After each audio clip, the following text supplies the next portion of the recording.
One of the penalties for refusing to participate in politics is that you end up being governed by your inferiors. The worst illiterate is the political illiterate. He doesn't hear, doesn't speak, nor participate in the political events. He doesn't know the cost of life, the price of the beans, of the fish, of flour, of rent, of shoes, and the medicine all depends on political decisions. The political illiterate is so stupid that he is proud and swears his chest, saying that he hates politics. Hello guys, welcome once again to Think Tank TV. Now, for those of you who are never interested in politics, you don't care about what happens in the political world, the video I'm about to play is actually for you. I met a lady some time ago, and while we were having a conversation, I threw a question at her, asking her what her thought is about the politics in Nigeria and around the world. She said, I beg, I'm not interested in politics, I'm not interested, I beg, let them do their thing, it's not my business. After all, whether you go to vote or not, they are going to finally decide what they want to decide. And I said something to her, I said, see, if today while you're going, somebody picks up your bag from your hand and runs with it, what are you going to do? She said, I'll shout, of course. And I said, listen, the reason why you're shouting, the reason why you decide to shout is because you believe and you know that the bag belongs to you. And when someone wants to take what belongs to you, what do? You want to get it back. This is exactly what has happened in the political space. The national treasure belongs to all of us. And just a few persons come together and want to harness it, deciding what happens in the banking sector, in the agricultural sector, in virtually every sector. And you say you're not interested. In this video, you will find out who is called a political illiterate, as put together by AISHA YESUFU'S, an activist and a social media influencer. Please do want to intentionally hit the like button so that YouTube can recommend this video for those who are not interested in politics. And I'll be coming back to wrap up the video. Take a look. I will go one step further, from talk to action. I say, rather than complaining about the rubbish in the house, roll up your sleeves and do something about it. After all, no one was born with a dustpan and a broom. I'm a politician. All my life I've made choices.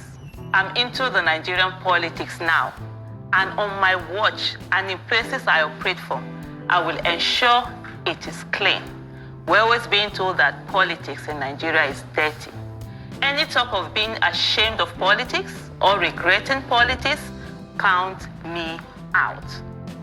If you say Nigerian politics is dirty, roll up your sleeves. Let's get it clean.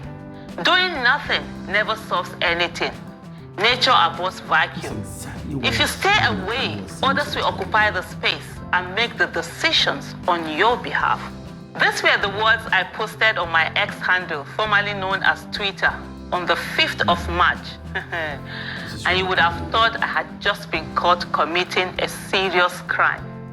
From those who were insulting me to those who said I had left activism to join politics because of money, I laughed.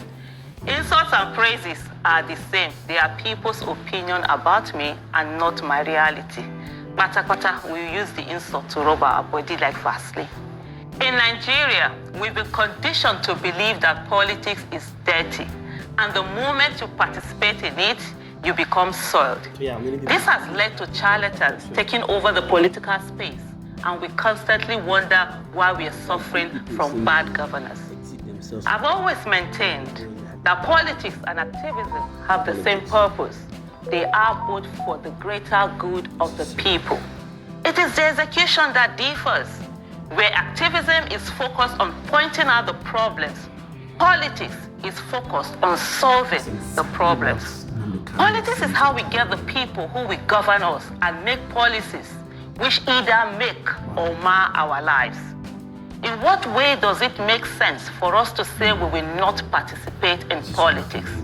It was Plato that said, one of the penalties for refusing to participate in politics is that you end up being governed by your inferiors. Yes. Does that sound familiar? It is our story in Nigeria. I used to be a political illiterate, as described by Bertolt Brecht. According to him, The worst illiterate is the political illiterate. He doesn't hear, doesn't speak, nor participates in the political events. He doesn't know the cost of life, the price of the beans, of the fish, of flour, of rent, of shoes, and the medicine all depends on political decisions.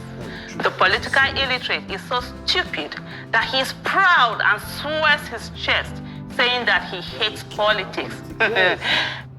The imbecile, what we call imbecile, doesn't know that from his political ignorance is born the prostitute, the abandoned child, the worst thieves of all, the bad politician, corrupted and lackeys of the national and multinational companies. Wow. These words are very strong words, but those were his words, and that's the end of the quote. I'm no longer a political illiterate, and I take pride in saying to you, my name is AISHA YESUFU, and I am a politician. Now, take a look at what is happening in the Nigerian economy. A few persons sit down in a room and decide what happens to everybody, what happens to the generality of the people, both in the banking sector, in the agricultural sector, in the business world, in the traditional institutions, in the military world, everywhere.